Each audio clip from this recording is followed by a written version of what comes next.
Sir मुझे तो BJP झूठी पार्टी लगती है मुझे। उनके सारे वादे सारी बातें झूठी। आप कह रहे हैं, भाई साहब कह रहे हैं झूठे लग रहे हैं। मैं बताता हूँ, बीजेपी ने अपने मैनिफेस्टो में 370 की घोषणा की।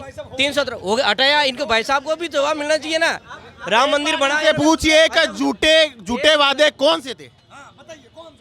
महंगाई कम करने के वादे, पेट्रोल की कीमत वर्ल्ड लेवल पे कम थी पर हमारे यहाँ पे कम। तक नहीं रही है। क्या आज गुजरात में जाइए, गुजरात में पेट्रोल के भाव देखिए, यहाँ से 12 रुपए कम है।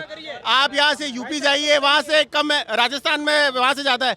आप पड़ोसी राज्य जहाँ पे भी बीजेपी के शासन है, वहाँ पे कांग्रेस के भाई साहब अपना आंसर खुद दे रहे हैं कि यहाँ पे गहलोत जी ने पेट्रोल महंगा कर रखा है, क्योंकि इन्होंने जो राज्य का टैक्स है वो बढ़ा रखा है। राज्य का टैक्स कम करो, पेट्रोल दरें कम होगी।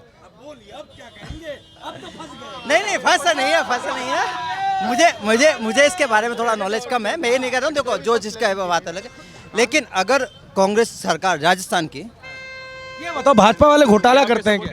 बिल्कुल करते हैं। कौन सा घोटाला किया? इनको कहिए 4 घोटालों के भाजपा के नाम बताए और मैं कांग्रेस के घोटालों के नाम बताता हूँ। कांग्रेस का स्थानीय नेतृत्व बहुत देखिए, एक तो कॉरिडोर वाला कॉरिडोर जो वो बना था अभी उधर महाकाल कॉरिडोर, वो मुझे घोटाला लग रहा है जिसमें। आपके लगने से नहीं साबित नहीं, राजस्थान में सॉरी हो सकता है सर। अभी घोटाले ऐसे बताइए। अशोक गहलोत सरकार के घोटाले। हाँ, अशोक गहलोत सरकार नंबर 1। देखिए, सबसे बड़ा पेपर लीक घोटाला, जिसमें हजारों विद्यार्थियों का, प्रतिभागियों का भविष्य तबाह हुआ। वहाँ के मंत्री को हटाना पड़ा और मंत्री ने वहाँ के माध्यमिक शिक्षा बोर्ड के चेयरमैन को हटाना पड़ा, बर्खास्त करना पड़ा। ठीक है, आरपीएससी के अंदर घोटाला हुआ। सुनिए, घोटाले बता रहा हूँ मैं, आरपीएससी के अंदर घोटाला हुआ। ठीक है, पेपर लीक प्रकरण हुआ। डोटासरा ने अपने एक ही मंत्री ने अपने संतानों को, तीनों को राजस्थान एडमिनिस्ट्रेटिव सर्विस जैसे बड़ों पदों पर चयन करवाया, साक्षात्कार जैसी प्रणाली के अंदर। आज आप देखने जाएंगे। और ये महिला उत्पीड़न में देखिए, भ्रष्टाचार के, करप्शन के अंदर देखिए, हर क्षेत्र में, चाहे वो शिक्षा हो, स्वास्थ्य हो, सभी क्षेत्रों के अंदर कांग्रेस सरकार असफल रही। आज आप देखेंगे तो आज केंद्र स्तर पे आज बड़े बड़े जुमले होने लगे, बड़ी बड़ी किल्लियां उड़ने लगी है कि राजस्थान में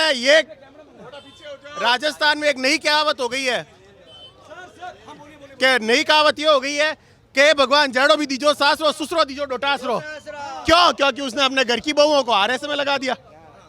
तो आज पेपर लीक प्रकरण हुआ, क्या युवाओं के साथ ये नहीं है, खिलवाड़ नहीं हुआ है सर? क्यों आप ये क्यों नहीं बोल रहे गहलोत जी ने काम नहीं किया? 5 साल सीएम होने के बाद में पूरे जोधपुर की आप हालत इन लोगों से पूछ सकते हैं कि क्या है। आप एक मुद्दा मत उठाइए। आज अगर हाईवे इंपॉर्टेंट है ना, तो जोधपुर की गलियां भी इंपॉर्टेंट है। ठीक है ना, 100 यूनिट फ्री देने की बात थी कोरोना में, पूछ लो किसी को मिली है क्या? उसके लिए इतनी फैसिलिटी, ये लाओ वो लाओ। इससे अच्छा मैं जिंदगी में कभी उसकी तारीफ नहीं की केजरीवाल की, लेकिन आज बोलता हूँ उसने कम से कम जातिवाद नहीं देखा, सबको फ्री कर दिया। अगर फ्री करना था तो कम से कम सबको करते। यहाँ पे भी जातिवाद है कि इसको मिलेगा, इसको नहीं मिलेगा। आप गैस सिलेंडर की बात करते हैं, मैं जनरल कैटेगरी में आता हूँ, जैन हूँ। ठीक है, I am highest tax payer, ये तो आप मानते हो। हमारे को क्या है? कुछ नहीं है, हमें कोई सुविधा नहीं है। जो वोट देता है ना गरीब, वो गरीब को ही गरीब कैसे बनाना है ये अशोक गहलोत जी को आता है बस। आप अल्पसंख्यक भी हैं और अल्पसंख्यकों के लिए तो बहुत सारी योजनाएं लेके आई है गहलोत सरकार। योजना होने से और इम्प्लाइड होने में बहुत फर्क है। आप जब जाएंगे ना, कोई एक भी डॉक्यूमेंट लेके जाएंगे ना, आपको घूमना पड़ेगा। मोदी जी ने आज से 1.5 साल पहले 500 रुपये में पट्टा का एक घोषणा की थी। निगम की हालत पता है क्या है? वह 500 रुपये सिर्फ लिखा हुआ है और ना एक पट्टे का 50,000 रुपये मांग रहे हैं। इसका जवाब कौन देगा? इसका जवाब कौन देगा? तो ये क्या है? अब बोलो सरकार किसकी है?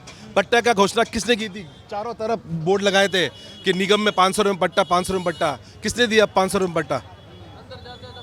हम तो ये चाहते हैं, आज अगर लोकल अशोक गहलोत जी जोधपुर के होकर के जोधपुर का विकास नहीं कर सके, तो मुझे तो उम्मीद कम है कि ये स्टेट का विकास कर पाएंगे। और ये स्टेट का विकास नहीं कर पाएंगे तो देश का तो छोड़ ही दो आप। प्रधानमंत्री के टक्कर के माने जा रहे हैं भाई साहब, वही हराएंगे, अशोक गहलोत हराएंगे मोदी। आप देखो, इसमें क्या है, ग्लिच है। सुनो, मैं खुद को भगवान मान लूं, भगवान तो नहीं हो सकता। तो भगवान मानना वो एक नेचर के अंदर है, वो भगवान होंगे नहीं। मोदी एक ही है, योगी एक ही है, गहलोत भी एक ही है, अमित शाह भी एक ही है। तो अब कौन किस पे भारी है वो सबको पता है। बताने की जरूरत है आपको? मोदी खत्म। क्यों मोदी? क्यों मोदी? मतलब मोदी ने कुछ नहीं किया, बता दो आप। कांग्रेस तो कहती है ना कुछ नहीं किया। अरे उससे कहने से क्या होता है? आप किसकी बात मानोगे? कांग्रेस की बात मानोगे, जनता की बात मानोगे? आप 1 घंटे से खड़े हो, हमसे बात कर रहे हो और अशोक गहलोत जी ने क्या किया ये पूछो तो फिर क्या फायदा हमारा? अगर आप जनता से बात करो तो जनता की सुनो। तो फिर हम तो बोल ही रहे ना कब से। ये जो ऑनलाइन लोग देख रहे हैं ना, आपको ये लोग ऑनलाइन अपने मोबाइल में देखेंगे ना, वो भी मोदी जी का ही दिया हुआ है। अगर उन्होंने इंटरनेट इतना सस्ता नहीं करवाया होता ना, तो लोग ये मतलब मैसेज आने से पहले तो बंद कर देते नेट। ठीक है, वो भी आपको अपना काम भी बीजेपी के लिए ही है। मतलब अभी जैसे कोई भी देखेगा ना, तो यही समझ लेना आपको देखने वाला भी मोदी जी का दिया हुआ सब कुछ है वो। 2014 से कोई भी आतंकवाद हमला हुआ क्या? मैं 18 साल बॉम्बे के अंदर नौकरी किया हूँ, कोरोना के अंदर यहाँ शिफ्ट हुआ हूँ। जब से लोग बोलते हैं नोटबंदी का क्या असर हुआ, व्यापारी लोग मर गए, वो सब ठीक है। मुझे ये बताओ, जब से बीजेपी मोदी जी आए आतंकवाद कहीं हुआ क्या? उसका रीज़न कभी आपने सोचा क्या है? जब लोगों के पास गलत पैसा पहुँचना बंद हो गया ना, तो सब कंगाल हो गए। आतंकवाद हुआ और यहाँ पे जब ये हुआ था, क्या हुआ था यहाँ पे आपको नहीं पता? सर सुनिए मेरी बात सुनिए, एक चीज मैं आप लोगों ने और लोगों से भी बात की है, ये एक डिफरेंट ऑडियंस है। मेरे को कुछ नहीं पता, आप ये मान के चलिए आप मुझे एनलाइटन कर रहे हैं, तो मुझे पूरी बात बताइए। मैं क्या बोल रहा हूँ, ये कोई डिफरेंट जनता नहीं है, सब भुगत भोगी हम लोग। जो यहाँ पे हुआ था, ये कौन है ये तो जानते हैं, ये जालोरी गेट है और किसका पुतला लगा हुआ है? इंडियन फोर्सेस जो भी कोई है उनके ऊपर काली पोत गई। और अशोक गहलोत जी ने क्यों एक्शन नहीं लिया? वो सीएम है, उनका मतलब उनको इतना तो होना चाहिए कि रेस्पेक्ट सबकी करना चाहिए। एक बच्ची का हमारे यहाँ पे जय नारायण विश्वविद्यालय है, एक बच्ची का रेप हो गया था, उसको 2 दिन बाद में जमानत पे बरी कर दिया आपने। कौन देगा जवाब इसका? क्राइम कितना बड़ा है? ये सदापुरा बी रोड पे 2 साल पहले ये सब जानते हैं गोलियां चली थी। तो कहाँ अशोक गहलोत जी के राज में क्राइम कम हुआ क्या? आप जब को लेकर जब मैं कांग्रेस के प्रतिनिधियों से या कांग्रेस समर्थित लोगों से बात करता हूं, तो वो कहते हैं कि चूंकि सुनिए तो महाराज सुनिए, तो उनका ये कहना है कि राजस्थान में उतना क्राइम है नहीं। अच्छा। बस वो गहलोत सरकार को बदनाम करना चाहते हैं, इसलिए यहाँ की चीज़ों को बढ़ा चढ़ा कर दिखाया जाता है। सर देख, क्राइम सबकी आंखों के सामने होता है, ठीक है ना? रेप कोई बढ़ाने चढ़ाने की बात नहीं है, ठीक है ना? रेप हुआ जो जिसके साथ हो वो उसका परिवार ही जानता है, वो बच्ची जानती है। न्याय तो मिलना चाहिए सीएम के साइड से। जालोर गेट पे जो हुआ उससे न्याय तो मिलना चाहिए। या हिंदू मुसलमान की बात नहीं है, जिसने किया उसको कम से कम सजा तो होनी चाहिए। या हो क्या रहा है आप ये सोचिए ना। जालोरी गेट को लेकर एक प्रश्न है मेरा आपसे। मैं वहाँ पे था रेलवे स्टेशन पे, वहाँ पे कुछ लोग आए थे, उनसे जब जालोरी गेट के ऊपर प्रश्न किया गया तो बोला कि वो भटके वो बच्चे थे, उनको 2 थप्पड़ मार के बिठाया जा सकता था। भाजपा ने अपने फायदे के लिए, यहाँ के स्थानीय भाजपा नेता ने अपने फायदे के लिए इस मुद्दे को बढ़ाया। अच्छा, तो एक बात बताइए, वो इतने भटके हुए थे कि उनको ये पता था कि यार झंडे लगा के काली पोत दो? इतने भटके हुए बच्चे तो फिर अपने घर में लॉक करके रखो उनको। अगर भटके हुए बच्चे हैं तो फिर ये हमारे आम जनता के लिए हानिकारक है या नहीं है? ये सब देखिए, मैं क्या बोल रहा हूँ, कैसे लिया, कैसे लिया? पुलिस फोर्स लगाई यहाँ पे, सेक्शन 1। सर आप थोड़ा डिटेल में जाइए। आप देखिए, मुझे जितना पता है, हमारे तो नेट भी बंद है, ठीक है? 3 दिन नेट ही बंद है। ये क्यों कराया गया कि आम जनता को पता नहीं चले कि हम कर क्या रहे अंदर। मैं आपको एक ही बात बोल दूं, अगर जोधपुर का सीएम है तो जोधपुर के सीएम को ऐसे जो भी चीज़ें पब्लिकली हुई है उसके ऊपर एक कड़ा एक्शन लेना चाहिए। बात खत्म। मैं ये नहीं बोल रहा हूँ मुझे यहाँ पे मोदी और वो नहीं करना है। मैं क्या बोल रहा हूँ, अगर देश के लिए कुछ भी होता है तो हम मोदी को बोलेंगे, बरोबर? और मोदी क्या कर रहा है? आतंकवाद हुआ क्या? मेरे को उसका जवाब तो दो आप। आतंकवाद हमला, मैं बॉम्बे में 2006 से रहता हूँ। मैं जब ट्रेन में 9 ब्लास्ट हुए थे ना, तो मैं भी उसमें से एक था, आप नहीं मानेंगे ये। और जब है ना होटल ताज पे जब हमला किया था कसाब ने, 27 घंटे वहाँ पे नहीं 64 घंटे वहाँ पे फायरिंग चली थी।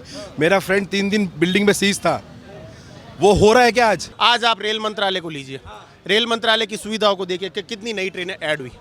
आप सड़क मंत्रालय पे चलिए तो आज वर्ल्ड रिकॉर्ड बना चुका है नितिन गडकरी। तो आज आप भारतमाला प्रोजेक्ट देखिए, और भारतमाला प्रोजेक्ट के ऊपर जो टोल की राशि रखी गई है वो कितनी कम है वो देखिए। और आज जब वसुंधरा सरकार राजस्थान में काम कर रही थी तो सारे टोल प्राइवेट गाड़ियों के लिए माफ़ कर दिए गए थे। और टैक्सी परमिट गाड़ियों के लिए चालू कर दी थी। जैसे ही गहलोत सरकार बनी उसके लगते पहला काम ये हुआ प्राइवेट गाड़ियों का टोल लगना शुरू हुआ। तो सर आप ये तो कह ही नहीं सकते ना। दूसरी बात ये तो हो गई ये मंत्रालयिक कार्यों की। अगर आप दूसरी बात चलते हैं तो उन्होंने धारा 370 की बात की, धारा 370 हटाई। उन्होंने रामलला के मंदिर की बात की तो रामलला का मंदिर भी बनाया। तो आप हर क्षेत्र में काम दिख रहा है सर, किस क्षेत्र में काम नहीं दिख रहा है? यही तो बात होती है। देखिए मैं आपको बताऊं, जब कांग्रेस के प्रतिनिधियों से आप बात करेंगे या आपके मित्र भी होंगे, चाय थोड़ी देर बाद लेंगे ना आराम से, पहले बात करते हैं। वैसे अच्छा नहीं लगेगा एक हाथ में माइक एक हाथ में चाय, और चाय पे चर्चा जो है वो 2014 की बात हो गई। ठीक है, अरे आ जाओ साथ में तो आओ दोस्त। मसलन बात ये है, सवाल पे आते हैं वापस। कांग्रेस के लोग कहते हैं कि भाजपा वाले जो है ना बड़े बड़े वादों का झुनझुना पकड़ाते हैं आप लोगों को, जैसे राम मंदिर, 370, क्या कहते हैं, G20, तीन तलाक। लो भाई मैं 3 तलाक बोल देता हूँ। सुन सर, सवाल तो सुन लीजिए सर। मैं आपसे एक ही निवेदन करता हूँ, सवाल वो पूछिए जो सवाल हो। आप वो सवाल पूछ रहे हैं जिसमें आपको खुद को पता होना चाहिए कि उसने क्या किया है। 3 तलाक दोस्त सर इम्प्लीमेंट नहीं हुए हैं क्या? जो आपने जैसे धारा 370 का हो, 35 का हो, राम मंदिर का हो, क्या ये धरातल पर इम्प्लीमेंट नहीं करके दिखाए? जो इन्होंने अपने मैनिफेस्टो में घोषणा की थी मोदी जी ने, क्या ये धरातल पर इम्प्लीमेंट हुए हैं या नहीं है? ये तो आप भी जानते हैं, पूरा राष्ट्र जानता है, पूरा विश्व जानता है। आज जब दिल्ली चुनाव हुए, चाहे कहीं पे भी चुनाव हुए, तो इनका एक मुद्दा रहता था मंदिर वही बनाएंगे, तारीख नहीं बताएंगे। इन्होंने मोदी सरकार की किल्ली उड़ी, अब तो उन्होंने तारीख भी बता दी। अब कहाँ है का संशय? अब तो काम भी हो गया, अब कहाँ है का संशय?